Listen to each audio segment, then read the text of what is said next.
d'être fidèle sur SV Télévision, chers amis, qui est en train de vous divertir à travers votre émission Connexion 24. Cette émission est réalisée par Dani Timara qui est derrière la caméra. Je vous dis merci beaucoup. Je suis Yassel Kitoko, l'image de la presse, ma copine, le maréchal de l'ex-congolaise. Nous réalisons cette émission à Kinshasa, la capitale. Chers amis, aujourd'hui, nous avons le réel plaisir de recevoir Maître David. Maître David, c'est mon invité d'aujourd'hui. Avec nous, la spiritualité. Parce qu'il y a des délais, la spiritualité, il y a la magie. Magie et la magie. Il y a Maître David qui est mon invité. En tout cas, vous savez toujours la chaîne pour le jour. Il pas d'ici. Montréal, Dani Timara, souvent, sur la forme de mission, on a recevoir Maître David. Asante kitoko koleka basoda kakoleta basoda minute oyo bazokauka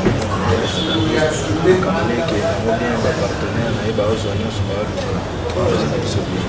Maître David, ma première préoccupation est de savoir dans la bio, on l'appelle pour la première fois, on travaille avec Maître David. Bon, Maître David aza magicien supérieur. Maître David asalisaka bato oyo babelaka maladi oyo eza spiritualité. Maître David apesaka bato oyo ezoderange mokili pour le moment. Po makambo ezoderange mokili pour le moment eyebani biso bajeune toyoka nini bandeko na biso ya basi bazokani ezala bamama ezala bapapa babezwi ezali epa Maître David azopesa nyonso même si bozobelisa oyo bokofelaka na famille epa Maître David bokozwa solution boza libanda mboko oza na posa mokanda epa Maître David bokozwa mokanda boza na posa ya mbongo po ezaka ebele babima mboka baza libanda mboka me bazozwa moyen kozonga na mboka te pourquoi makambo etambola te famille ezozele awa moyen aya eza te aza na susi asalisa mpe déportement bonheur mais azolukaluka ngo azozwa te yango moni Maître David mingi ayaka kopesa message awa eve mpona koya koyebisa bandeko na ye oyeba pouvoir kolanda mpe nzela nini bokoki kolanda mpo bozala kimia esalaka soni soki par exemple olukaki nzela moko bapesi bapermission ke ozokoka kokokisa kote famille eyoka bongo ezalaka yango moni bakokona bino bazoyoka mingi kolela na bino yango bazotindela bino le message na bino David mpona koya kopesa bino nzela nini bokoki kolanda mpo bozwa basolution na makambo ederange eza bandeko ebele bazakopesa mbongo eza na bato bandeko ebele bazakopesa bamakambo fo efongwama me makambo eza toujours vraiment parfois eza na document na famille afrena bino loko papa leki mama leki tata mwasi donc epa Maître David tellement bino boolela ndenge ya bakoko na biso botiki biso nzambe botika même ici Jésus ntango amataki na mba abelelaki baancetre même mpe bino soki obelelaka baancetre na bino baza bo moto soki alonge na physique akomaka molimo aza wana mpona koencadre bakoko na bino baza bazoyoka mai tellement boza kombine te na bango moye bozwa basolution na makambo na bino ezali te yango bapesi bino batindeli bino message Maître David mpona koya kopesa bino nzela nini bokoki kolanda nzela nini bokoki kozwila solution na baproblème ederange mais bato botala biso baloba Maître David oza jeune bato bayebaka bato basala spiritualité asi akoli babangisaka bato na bagrigrimoi mais bato kolinga bayeba obandi yango quand est-ce que eza héréditaire héréditaire ya famille to okomika ya kokoma yo non naza na pouvoir kokoma Maître David pouvoir azotravaille lelo eza pouvoir oyo okona mama tozatalelaki naza mwana oyo deja nazalaka deja pointeke na kotikala na pouvoir ya ancêtre na mama Nzuzi aza puissant depuis que bomwana na depuis na botama nazala deja initié mama Nzuzi abandaki koinitié nga deja komemanga na bazamba même si akufa mais abandaki koyaka koseparaitre banona komemanga na bazamba kolakisanga banzete kosomba bato kotraite bato kolakisanga banzela ebele nga moko mpe nalingaki mingi mystique ta moko na bando banga mpe natinga siko na ndomona yango eza lokola kindoki mais sikoyo ebandoko amusanga na kindoki nanga na bandoli yaka bato te mais yo koko ndenge nini yo oyaka nayebi bandoki bayaka bato nanga oliesanga bamisuni te alobi te kindoki oyo azolia moto eza ndoki oyo aza motema po bapesi ye pouvoir ya koyeba motu mais ye akotisi yango ki motema vrai kindoki eza kolia te vrai kindoki eza kosunga oyo baza na ndenge ya kibutu te ozo comprendre oyo ozomona kibutu mais moninga azomona kibutu te oza wana mpona kosunga ye baconseil oyo mama nzuza bandaki kofanda alakisaki nga nzete nayebi kotraite bamaladi ebele oyo eza spirituel nayebi mpe kosala makambo ntango nakesala barecherche nanga ya bayam tutututu nake nango mobombango ayaki soki ozonga koyebisanga ke nzela oyo ozolanda eza nzela na yo nzela na yo eza nzela ya kolanda pouvoir ancestral ozaka kokoma yango alakisaki nga nzela nakiti na inkisi na kisato nakomaki wana na mai wana geni na bango mpe kombo na ye manzuzi mama nzuzi ayambaki wana abakisaki na puissance ntina koti kindokolo na mboka bakoko abotamela ndekuna mpe nakenda kokomela magicien donc en tout cas nazalaka vraiment wana nakozala mpe na ba 20 donc nazalaka nanga mpenza nano mwana mokina l'état wana l'état mosuku naye kokoma magicien supérieur nde na bandi kosala sikoyo mosala na comprendre ke mondele alingaka biso te mondele aza mpona biso te biso toza bayindo ndenge tozokende bamikologie ya bino moko bokoya kocomprendre ke en tout cas mondele aza eloko pourquoi eza na eloko nyonso mondele apesa biso ye kaka luka avantage eloko ata toke na spiritualité ya mondele okomona condition eza makasi mais aye moko moninga na ye mondele eza na condition wana te ozolanda bandeko na ngai ebele neti partenaire na nga moko autobenganga na niveau ya carbon moto place eza papa en tout cas alandaki makambo ya élimination bapesaki ye condition abimanga na mwana mais siko so tozongi na pouvoir na mwana oyo ya boti en tout cas bandaki kokokama babandeki koya kobimile na bandenge ya botuti aye kozwa nimero nanga na youtube abenga tala mete makambo na amona boye nga moko na baretra nazala wana mpona kosunga ye ayebi makambo ndenge elekela en tout cas makambo nyonso mpe ekomaki nakoma l'aise tellement azalaki kaka mposa spiritualité nde azwaki oyo ya biso aza kimia sans problème sans ote kutu mwana kizengi makambo wana ezala komona maître David Jeune elingo oloba telefone alataka banzambala wana eza intimidation na youtube ekeko oyo aza na pouvoir po ekeko ezorepresente ancêtre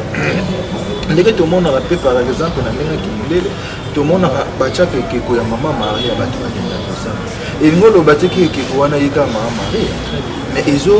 ezoparaître ndenge mama maria azala donc soki mpe komona maître na ekeko ezoparaître baancetre oyo basalelaki mokamo soko estce mama nzuzi oyo nga namonaka na ekeko nakozwa ye na mimeti awa mpona lakisa bino ozomona no te osokompa ele omona aloba nakoya nango te ngai na ekeko na ngake ye nde makambo soki oza na mposa komona mama nzuzi fo ya na ntango alakisi omoni ekeko ndenge azo apparaître boye mama nzuzi soki par exemple alingi apesa message toyoba akopesa na circuit ozolanda mais ezosenga te nazwa ye na meme awa yango omoni maître David alongoli makambo ba démonstration pourquoi soki maître David asali démonstration mpe ye asali démonstration tozokoka kosala différence ya maître malamu na maître avanti biso nyonso tokomika bamaître différence na maître David alongolaki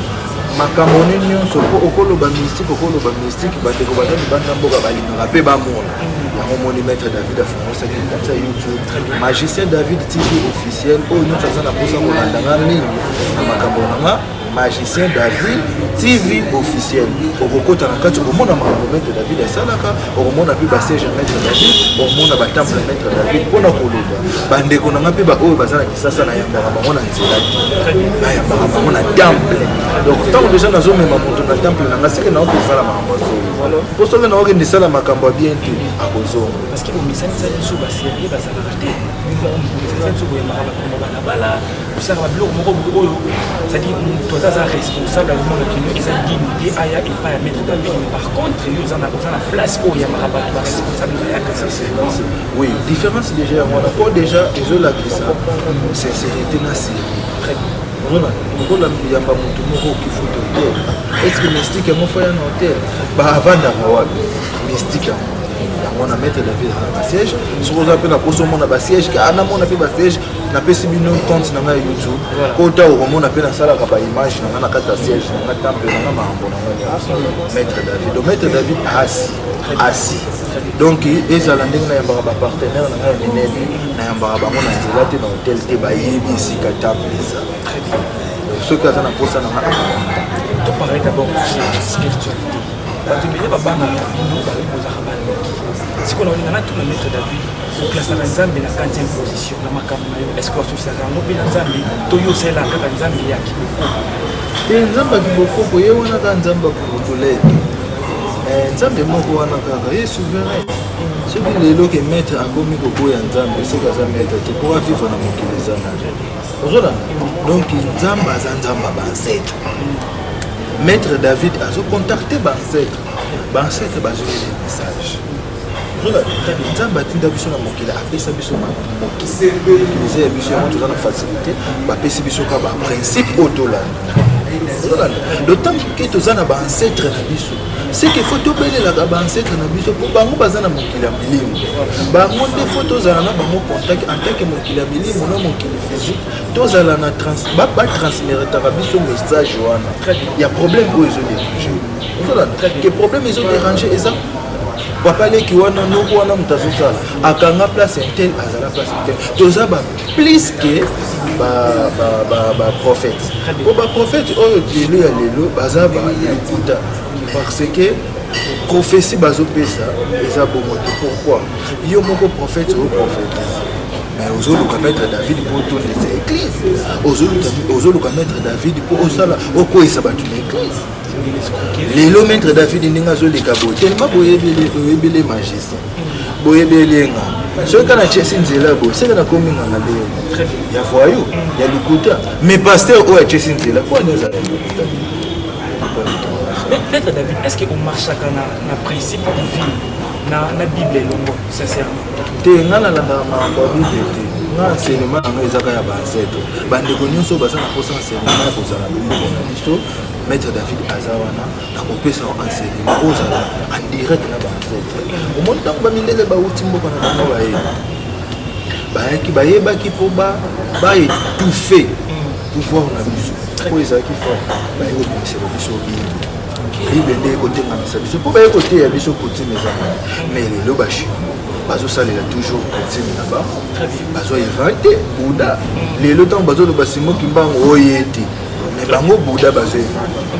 ozolanda bazala makambo minene baindien okokende na boutique indien okoki ekutela singa soki otuni akoloba teke monene te akoloba bokoko na biso ozolanda mais siko biso baye koteya biso bokoko na biso eza kindoki pourquoi tokima boboko depuis mpe tobandaki kosamba année 2020 année 2004 ozotekaka makani nasekelaka neta papa année 2021 année de miracle ozotekaka makani année nini wana ekozala ya miracle ozomona mais sikoyo mpo bancetre toza na tikotak oza na posa pour témoigner magique kozwa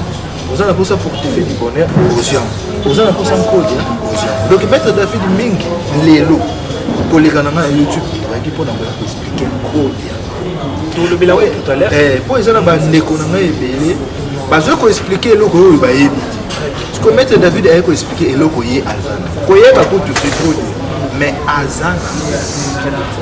tolobela oyo tout à l'heure maître David nauta kotuna o question ya makambo ya soko marchaka na principe divine na bible elongo olobi yo marchaka na bible te siko bato bele baza na crainte bakotala balobi est ce que maître David okokota lona parce que yo bible yo est ce que okokota lona si tomesana kende fo okota lona fo oyoka makambo eza na bible. Merci papa journaliste yo batio na porte alone batio na porte alone papa na wa belaki paralysé boluki papa esimbi te bokena banini esimbi te ko maladi wana bato batraita yango banini boye na maître David nasalisi place bakangaki atambola te atamboli ndeko no moko abeli mbaso mbaso komi monene botalinga kufa boye na maître David asalisi famille ezokufela maître David asungi makambo famille ekufela lisuki ngai yo na porte alona yo soki oza na porte okotanga na lifelo to na lona wana bato botala biso barépondre ozomona donc mpona koloba ke nyonso wana nasali ezalaki mabeki ozolanda nabikisaki milimo moko era lola pena bokotina binokanga na nifero na bolamu nyonso na sali mpona koloba maître David soki nzela ya lola yango na okendanga lola mpona asala yango mabe soki oza na mposa portemoni magique okozwa yango ya famille na yo ya baancetre na yo okoboma motu te makila te soki oza na mposa portefeuille du bonheur ezala ya baancetre sans condition sans problème ozolanda donc soki ozolandanga mingi okokomprane mabe eza na kati te donc mabe eza na kati soki oyo koyebisanga maître David ndenge naboma motu moko na yebiso naza na makasi wana te mpo oyo atikelaki ngai pouvoir ayebisanga te ndenge babomela oyo atikelaki nga pouvoir ayebisanga te ndenge akobebisela ye ayebisai nga kaka ndenge akobebisela ozolanda donc maître David aza mpona bolamu maître David aza mpo biso nyonso totambola na nzela ya bokoko na kristo po yango pouvoir bandeko basalela bokoko bazoinvente pourquoi pas biso baye koteya biso bokoko na biso eza kindoki me bango moko neti bapaster batia biso kotima eza kindoki me soki paster abali na botime basalaka kotir. Très bien. Voilà, maître David, j'aimerais te parler sur la magie. Selon maître David, comment on peut définir la magie? Bon, magie eza nango spiritualité, eza pouvoir,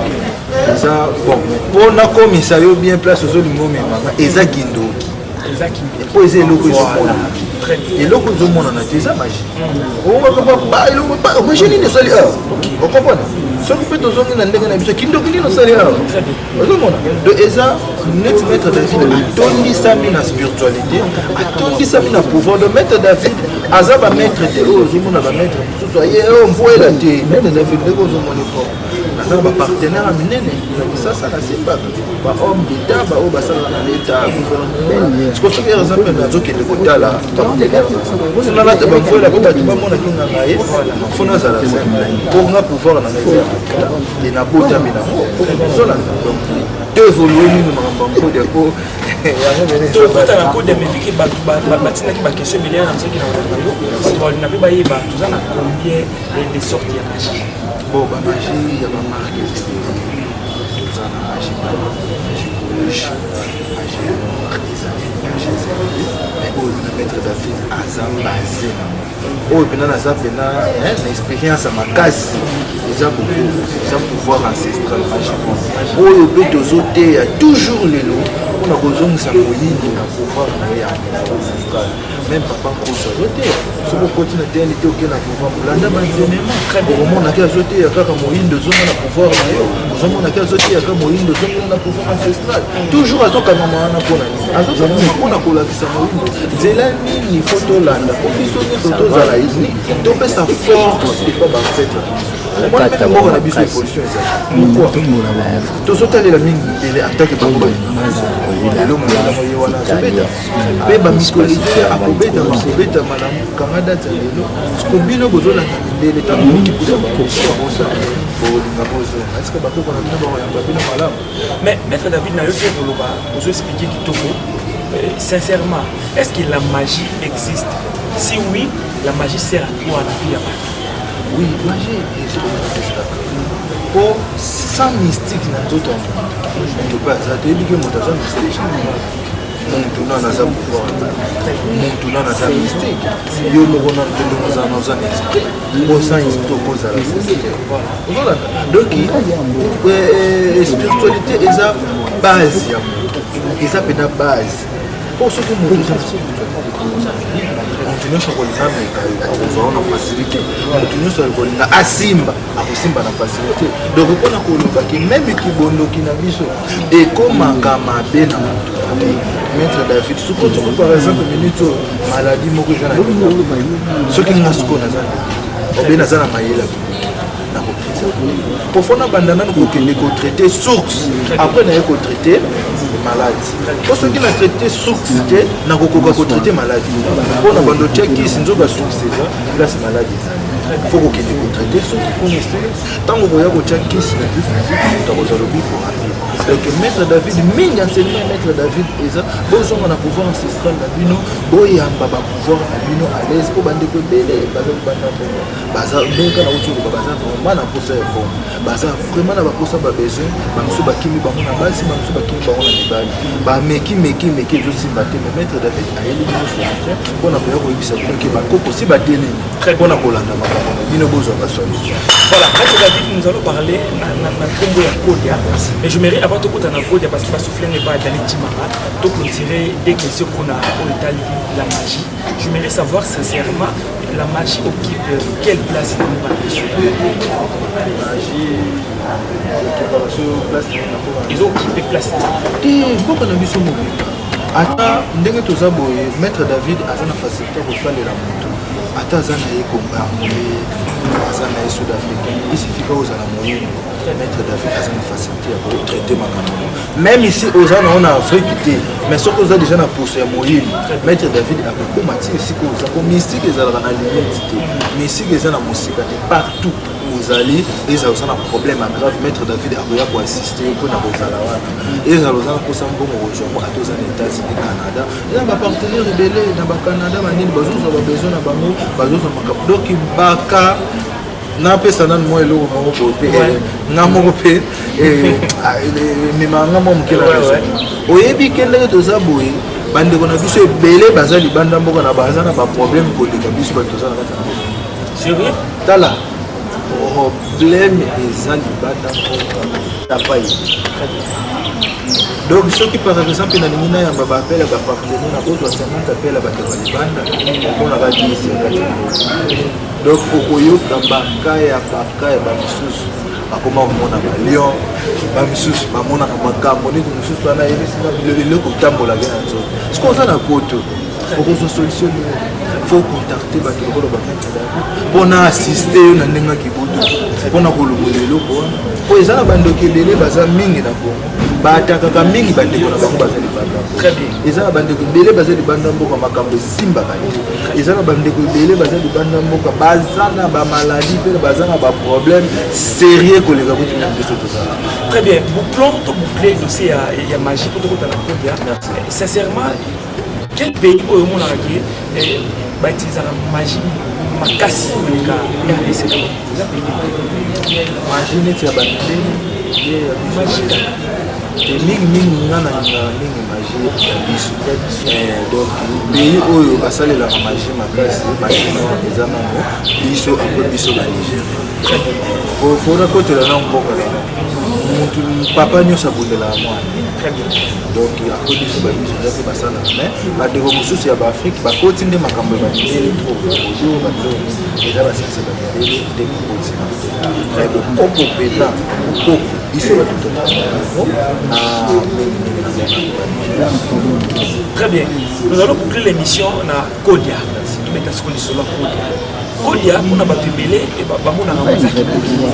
Kodia pour nous battre belé, babana na yango. Sincèrement, s'il faut décortiquer na bato botala biso Kodia. Les alarani. Est-ce que nous tout il faut à la Kodia, famille tout fait à la Kodia, tous les alarani. En tout cas, là c'est dans la saga na posa de voilà. Kodia eza famille nyonso oyo ayebiki aza moyi aza na facilité ya kozwa Kodia euti na lovila euti na clan oyo eza pouvoir bancêtre mutu nyonso aza na facilité nde nazomona bato ebele bazoleka na internet bazoleka balobi Kodia Kodia kutu etindi mutu salisa kode epesa mosusu aleki te kode epesaka chance epesaka bongo te non kode epesaka bonheur epesaka mbongo très bien po parce que mutu mosusu akozala na boutique moko na shoma bandako na isasa ozolanda po aza na Kodia soki oyoka nti combien de client ya bango tokosala chine tokende lokola na papa na biso ozolanda aza motano est ce que bandako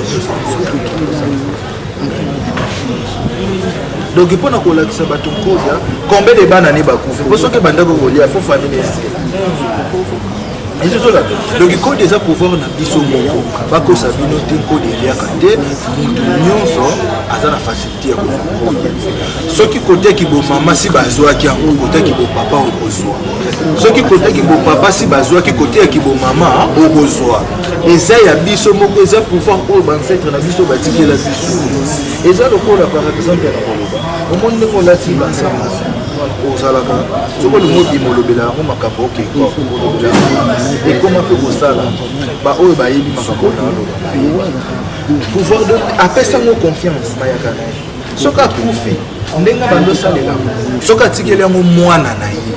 kesalelaka yango kaka ndenge na bandaki kosalela yeba bando omona le même phénomène oyo bandaki komona soki alingaki etekopa alobeli yango makambo eza même sorte sikoyo wana sikoyo eza sikoyo bancetre na biso basangani circlan nde bapesi force ya kinyumba ya nkodia na kati ya valise wana olobela yango kodi eliaka makila te kodi eliaka nzamba na kikazo belungwila na kikazo ya moto banobwapela toujours opesaka esembola kasi mpona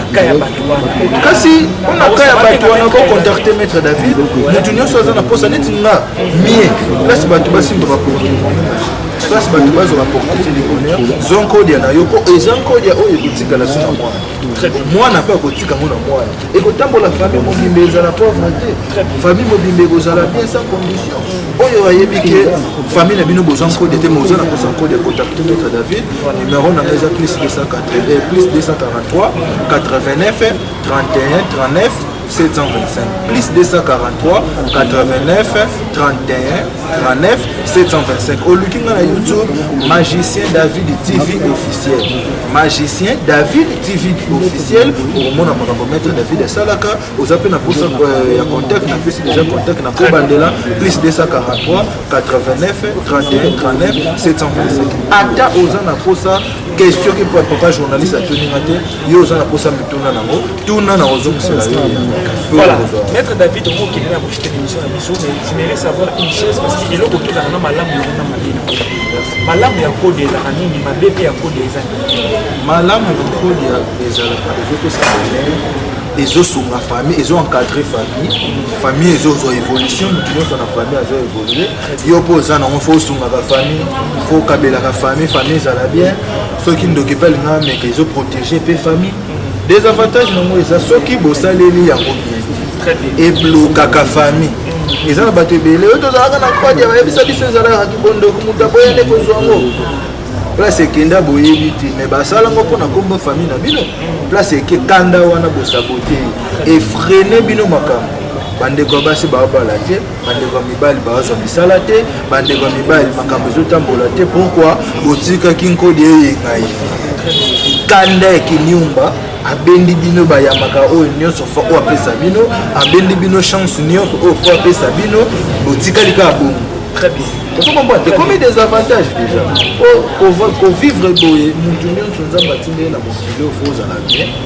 Apesi biso pe ba maître David Mayele to suna bino. Mais ce qui yo moko saboter koki ko salela yango te. Eza susu na contre tour ya kotoki. Mais kozonga nango ezati ke fo. Kozonga nango ezati fo. Mais ezo prendre bino ke ngande la simbi bonheur. Boya ko lukanga pona fufu. Maître David ezawana makamba bongo so bokuteni nango contact maître David soki eza noko mutu afrene tokoyeba soki eza nkode eza quelque part tokoyeba okozwa solution na makambo donc informetre ezosenga te ke fona ye koloba nanu ke onga napesaki yo makambo na dutio soki exemple oza na likambo moko na kotraite nga na ya mutu amesiki yo oza mutu amesiki naza na facilité ya kobenda tokuta naza na facilité ya koatake yo mpo oluka ke ona omona eza kaka maître kena ya koloba na YouTube ke ngande mutu na nsima. Maître David, nous sommes arrivés à la fin des questions pour poser une question. Il y a un bateau sous bazar à Bakaï, tel que les gouvernements pour faire tel que nous sommes à la raté, tel que nous sommes à Bambongo, nous sommes à Koufé la raté, nous sommes à moi et tel Bakoufé la raté. Nous sommes à raté, c'est-à-dire qu'il y a une famille, nous sommes à la famille, ce qui va y aller vers Maître David. Parce que les muscles utilisent est-ce qu'il y a une solution pour la canne? Bakozwa solution naturellement. Et là, on va te dire, il faut que nous fassions bakufela papa ya mais papa ya kopesa son message mongoni nomona ye déjà ye papa na bino ye kofino na kengo wana bakomolata mais yango na yepesaki yo nini moko fo tozala direct na mokili ya bilingo mpo tozwaka bamessage ya makambo okocontacte mpe maître David te mozwi déjà réponse ya makambo ye d'étranger olanda message neti fille moko boye bakufeli papa papa bango azalaka soda sikoyo ezosenga il faut babanda ozwa mbongo ya papa chaque fin de sikoyo babengisa mwana ngo akenda famille siliki yokokende kuna te jamais biso toza awa banoko babalaki bameli bilomo bango moko bakelandela makambo ote sava toza na posa topesa yo 1000 po baza 3 topesa bino 1000 bapesaka 1000 ya mutu moko mais ya mibale wana bapesa souffrance ekomobeta bango ekomi na posa sikoyo fo akende kolanda 1000 na ye papa na bango abineli ye na ndoto ayebisi ye tika na yo mbongo wana nazosala effort mosusu ozala bien mpo na kati kolanda mbongo wana bandeko na nga mosusu baza malamu te tala bel message sikoyaki bibango na David papa na biso komonenela biso eza mabe te ye akomi molimo ye oza na mokili ya biso ya mokili ya masumu azotransmettre yo message esika makambo alobi eza mabe otenga na moni mabe te me ye akobimela yanga te non azotransmettre yo message zala na ye akobandobikisio na makambo ya ebele te moto aprotegeaka ezaka nzambe bosiko soki ozelaki nzambe ya kolobela yo oyeba ndeniki mbongo wana eza piège kokete est-ce que maître David nde moto ayebi soki eza piège non papa na yo moko esprit mpe omoni ye na miso bino amoni ye boye na ndoto ayekoyebisanga kende kozwa mbongo wana te eza piège mpo bandeko nanga baza malamu Maître David, tout retiré l'émission.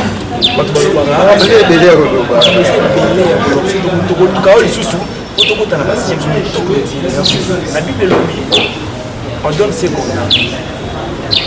Maître David, moi, qui n'a pas de Maître David, est-ce que Maître David a ça dans Maître David a vivant. Tant on a déjà que Maître David a ça dans encore il y a eu batu bazoya copier c'est la message ba message à l'opota. Naza na ngona. Maître David a vivant. Maître David a vécu. Azar véhiculé à Maître David a vécu. Yo pe omoni no bien que na na mafuta. Nazala bien. Donc ata bobengi ngate. Na vivaka bien mais siko musala nanga tellement ezotindanga kaka na bongo fona ye akaka koya kopesa message po ntango nga nazozwa eza na bandeko bazozwa ntango nga nazolia eza na bandeko baolia te pasi wana mpona nini te yo olianga nalia nga nazalaka soki yo ozolia nga kutu nayoyoka bien ntanga nazolia te mpona yebi ke soki nga nazozwa te naza na ndenge nakosala siko yo oza na ndenge wana te oviva voilà. Tout le monde a une émission dans la caméra et Danny Timara, Maître David, n'a pas publié au Baota là. S'il faut pas retenir quelque chose, la part il y a Maître David, nous sommes au Salara, en émo, nous avons des décortiquer, nous sommes on a besoin d'un service tel, on peut se comprendre nous des fois qui dédicace ma petite.